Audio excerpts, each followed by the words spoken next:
ईमानदारी से बोले, कितने लोगों ने बोला ईमानदारी से। एक बार ईमानदारी से ऐसे सिखाने लगे कि जो लोग नहीं पहुंच पाए हैं ना, उनके भी कानों तक पहुंचना चाहिए। बोले वामन भगवान, वामन भगवान समीपस्थ पहुंचते हैं और बलि ने गुरुदेव भगवान से आज्ञा दी। सामने से पंडित जी आ रहे हैं, जाओ स्वागत करके आओ। अब शुक्राचार्य जी महाराज मना इसलिए नहीं कर सकते हैं क्योंकि उन्होंने पहले ही कहा है कि कोई शत्रु भी अगर आपके सामने आता है तो उसे अतिथि मान करके प्रणाम करें। आदेश दिया। बलि जी ने यज्ञ भूमि को प्रणाम किया और सम्मुख पहुंच गए। वामन भगवान को प्रणाम किया और निवेदन करते महाराज,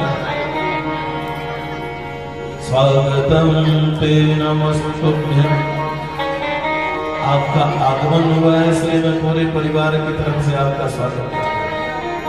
और आज आपको देख करके लग क्या रहा है, ब्राह्मण किम करवामि, ब्राह्मण सिरा तपः साक्षात्,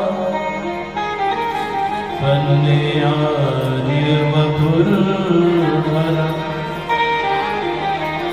आज ऐसा लगता है कि हमारे यज्ञ को पूर्ण करने के लिए साक्षात सूर्य नारायण ही ये स्वरूप लेके आए। और इतना ही नहीं, ऐसा लग रहा है कि जितने तपस्वी तपस्या कर रहे हैं ना, उन तपस्वियों की तपस्या ही ये सुंदर रूप लेके आ गई है। ब्राह्मण सिनाऊ तपः साक्षात, जितने तपस्वी तपस्या कर रहे हैं ना, उन तपस्वियों की तपस्या ही ये सुंदर रूप धारण किया।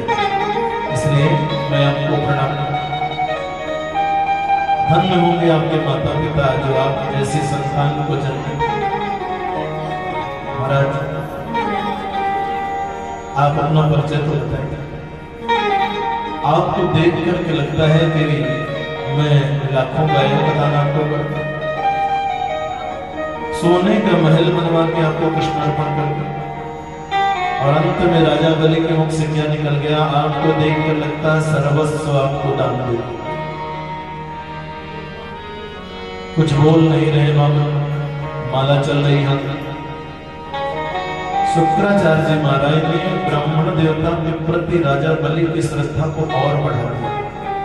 कब? जब राजा बलि ने कहा कि गुरुदेव ये पंडित जी तो कुछ बोली नहीं, तो शुक्राचार्य जी महाराज कहते राजन बोलेंगे कहां से, माला चल रही ना, अगर माला खंडित हो गई तो क्या होगा, बोलने में माला खंडित हो गई। बलि जी के नेत्र सजल हो गए। कितना भजनानंदी संत का गाना हो। पूरे परिवार की ओर से मैं सम्मान करता हूं। तत्पाद शौचम जन कल्मषापः, प्रणाम किया। और उसके बाद जैसे ही माला पूर्ण होती है, बाबा भगवान ने क्या कहा, आप बलि हैं, कोई जान पहचान नहीं। दूर दूर तक हम आपको एक दूसरे को न जानते और मिलते ही कुछ ऐसा लगने लगे कि जैसे हम लोग कई बार मिले, तो समझिए ईश्वर की कृपा। बोले हाँ महाराज लोग मुझे बलि के। बोले आपके पिताजी विरोचन बहुत बड़े दाता, और आपके बाबा प्रहलाद का क्या कहना, भगवान के इतने बड़े भक्त थे कि काष्ठ के निर्जीव खंभे में परमात्मा को प्रकट कर। 3 पीढ़ियों की कोई प्रशंसा कर दे तो प्रसन्नता क्यों नहीं। लेकिन महाराज आप मुझे दान देने की बात कर रहे हैं, पर मैं दान नहीं करता। क्यों नहीं लेते महाराज? इसलिए नहीं लेता हूं कि एक साधु को चाहिए क्या, बैठने के लिए आसन चाहिए मेरे पास में, भिक्षा के लिए भिक्षा पात्र चाहिए मेरे पास, धूप और बारिश से बचने के लिए छत्र चाहिए मेरे पास में, क्या चाहिए? बलि जी मुस्कुराए और कहा पंडित जी विवाह कर लीजिए, 1 से 2 हो जाएंगे तो जरूरत पड़ेगी। बोले राजन विवाह तो आप करा देंगे, लेकिन विवाह के बाद कितनी जिम्मेदारियां होती हैं आपको मालूम है? क्या जिम्मेदारी है? बोले सबसे पहले वो ब्राह्मणी रहेगी ना। तो बलि जी ने कहा महाराज आपने सुना नहीं, मैंने कहा है कि सोने का महल बनवा के कृष्णार्पण करूंगा, पत्थर और ईंट का नहीं। तो रहने के घर मात्र से काम चल जाए। महाराज आगे बोलिए ना। बोले भोजन की व्यवस्था, भंडार से दोनों समय का प्रसाद।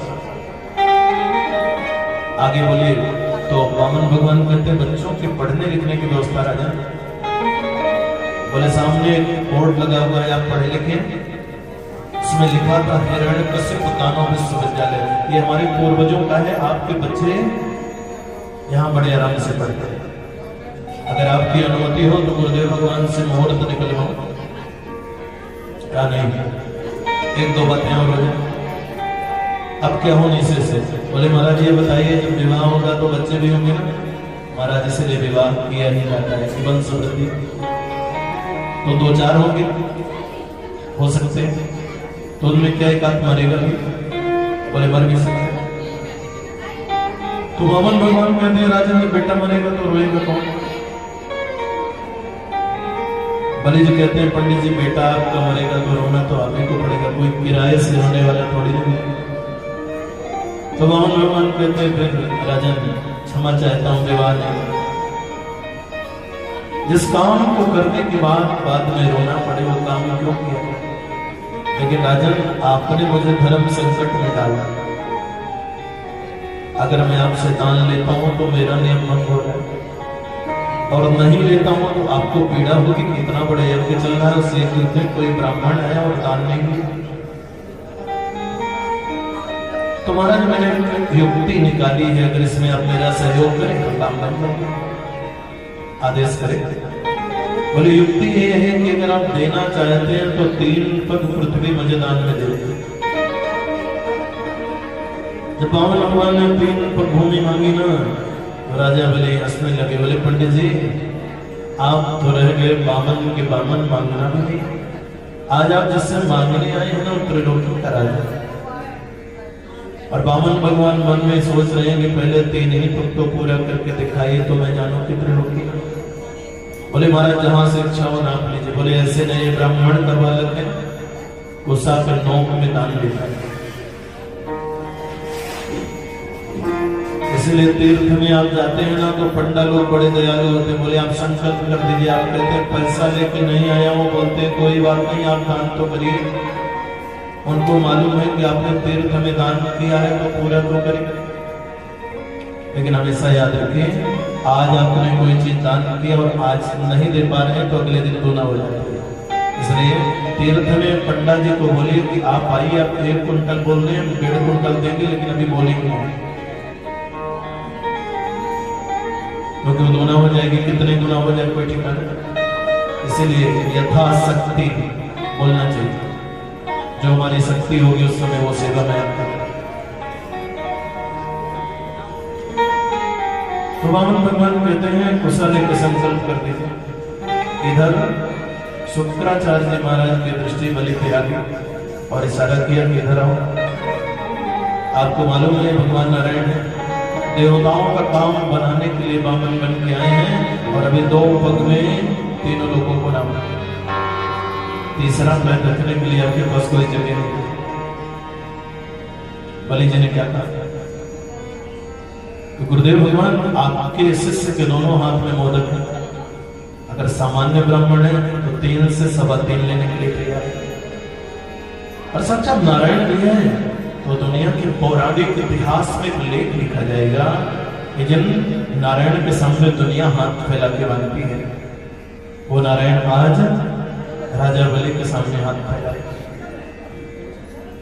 तो मेरा तो सौभाग्य होगा। लेकिन बलि जी से शुक्राचार्य महाराज कहते हैं राजा कुछ जगह ऐसी होती हैं जहां झूठ बोलने में पाप नहीं है।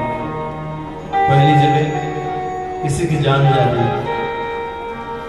आपके झूठ बोलने से अगर उसकी जान बच जाती है तो झूठ बोलने से पाप नहीं होगा। दूसरी जगह किसी की सारी संपत्ति आपके झूठने से बच रही हो, आप झूठी गवाही दे दीजिए पाप। नंबर 3, किसी के बेटी के विवाह में भी अगर आप झूठ बोलने से उसका विवाह हो जाता है, हाथ पीला हो रहा है, आप झूठ बोलते हैं, पाप लगने वाले। और तो ये हमारी पूजनीय माताएं बैठी हैं, इनसे कोई बात अगर आप छुपा लीजिए तो भी पाप लगने वाला। एक कथा आती है कि जिस समय कौरव और पांडवों का युद्ध विश्राम किया तो मां कुंती अपने 5 बेटों को लेकर कहां पे पहुंचती है? कुरुक्षेत्र। पिंडदान का क्रम आरंभ हुआ। उस बीच में मां कुंती को याद आई कि कर्ण के लिए भी एक पिंडदान करा।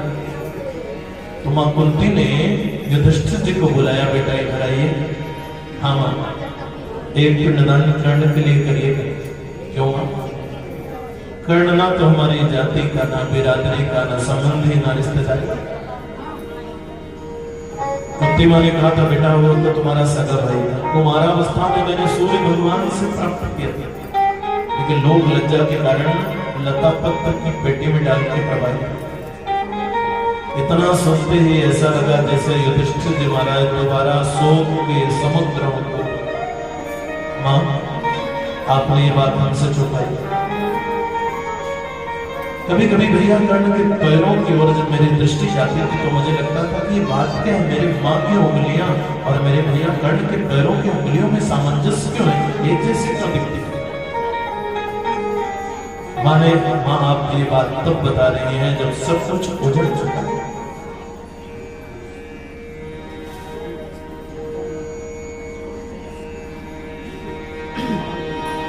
युधिष्ठिर जी महाराज ने उसी समय श्राप दिया था। आज मैं श्राप देता हूं कि माताओं के हृदय में कोई गोपनीय बात नहीं। शुक्राचार्य जी महाराज राजा बलि से कहते हैं कि राजन, कुछ जगह झूठ बोलने में पाप नहीं लगता, लेकिन देखिए कभी कोई दान पुण्य कर रहा हो ना तो उसको रोकना नहीं चाहिए। आपसे कोई सलाह ले रहा है, आप अगर चाहें तो ये कह दें कि आप जितना कर रहे हैं उतना कम है, लेकिन ये न करिए तो बहुत है, इसको आधा कर दीजिए। ये आपकी गति शुक्राचार्य वाली गति होने वाली हमेशा है।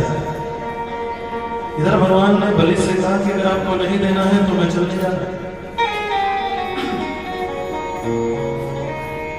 बलि जी आए और कहा, महाराज कुशा दिया, लेकिन संकल्प तो सजल होता है, कुशा अकेले से संकल्प नहीं होता। जब तक जल नहीं गिरेगा संकल्प नहीं होगा। विष्णु पुराण में लिखा है कि शुक्राचार्य जी महाराज सूक्ष्म रूप धारण करके कमंडल की टोटी में चले जाए, क्योंकि जब तक जल गिरेगा नहीं संकल्प नहीं होगा। जैसे वामन भगवान कमंडल को टेढ़ा कर रहे हैं, जल ही नहीं। तो वामन भगवान तो समझ गए कि शुक्राचार्य जी की कुशाग्र बुद्धि है, तो बोले शुक्राचार्य जी आपके पास अगर कुशाग्र बुद्धि है ना तो हम भी जो आसन लिए हैं ये 5 फुट का, ये भी कुशा चाहिए। वामन भगवान ने क्या किया, एक कुशा निकाल के टोटी में डाला, कचरा फंस गया, इसको साफ कर। उतने में शुक्राचार्य जी महाराज की एक आंख साकेत था। मानो गुरु को एक दृष्टि से सबको देखना चाहिए, भेदभाव नहीं। जो भी शुक्राचार्य जी वाला समझौता करता है ना उसकी अंतिम स्थिति हुई। इसलिए कभी भी जो निर्णय करें, विचार करें, वो सुंदर करना चाहिए। जैसे ही दान हुआ, फिर क्या बात है, 2 पग में ही तीनों लोगों को नाप लिया परमात्मा ने। तीसरा पैर कहां पे रखा? और आपको मालूम है ब्राह्मण को दिया हुआ वचन पूर्ण न करने से क्या गति होती है, बताइए। इतने में राजा बलि की पत्नी जो विद्या बलि है ना, वो निकल के आती हैं और विराट रूप धारण कर लिया भगवान ने। बोले विराट भगवान। बलि जी ने बामन भगवान के चरणों में प्रणाम किया। तब तक तो छोटे थे, लेकिन जब प्रणाम करके वो ऊपर उठे तो क्या देखा? पग पाताल से सनिधना, विराट रूप धारण कर लिया। बताइए तीसरा पैर कहां पर? बड़े त्रिलोकीनाथ विंध्यावली ने आके प्रणाम किया। महाराज आपने ये संपदा दी थी, आपकी कृपा थी, लेकिन आपने इसे ले लिया, ये विशेष कृपा है। हम लोग उसी तरह हैं जैसे किसी सेठ का कोई मुनीम होता है, जैसे हम आपके मुनीम। सेठ को लगता है मुनीम हमारा काम करने में समर्थ नहीं है, तो अपना कागज पत्तर ले, आपने ये ले लिया, स्वीकार कर लिया, बड़ी शुक्र। तो भगवान फिर बलि से कहते, बोलिए तीसरा पैर कहां पर? तो विंध्यावली ने कहा, यद्यपि दो के बीच में कोई तीसरा बोले तो मूर्ख होता है। हम तो मूर्ख नहीं, लेकिन अनुमति हो तो पति की तरफ से कुछ बोले। भगवान ने कहा, पत्नी पति की अर्धांगिनी होती है और पति के साथ बोलने में कोई दिक्कत नहीं। तो विंध्यावली ने कहा कि महाराज ये बताइए कि धन बड़ा होता है कि धन का मालिक? भगवान ने कहा, धन का मालिक बड़ा होता है। फिर दूसरा प्रश्न किया कि जिस बाट से सौदा तय किया जाता है उसी से तौला जाता है। कि तय करते समय 5 किलो है, तौलने का समय आए तो 1 कुंटल वाले को 5 किलो बताना सर। भगवान के पास कोई उत्तर नहीं है। तो विंध्यावली ने कहा, महाराज मैं आपकी पहली बात से संतुष्ट हूँ। आपने कहा है कि धन से बड़ा होता है धन का मालिक। सरकार 2 पग में तो अभी आपने धन ही लिया है, अभी तो धन का मालिक बचा है। तो विंध्यावली ने अपने पतिदेव की ओर इशारा किया कि इस बार जब बोले कि बताइए तीसरा पैर कहां पे रखूं?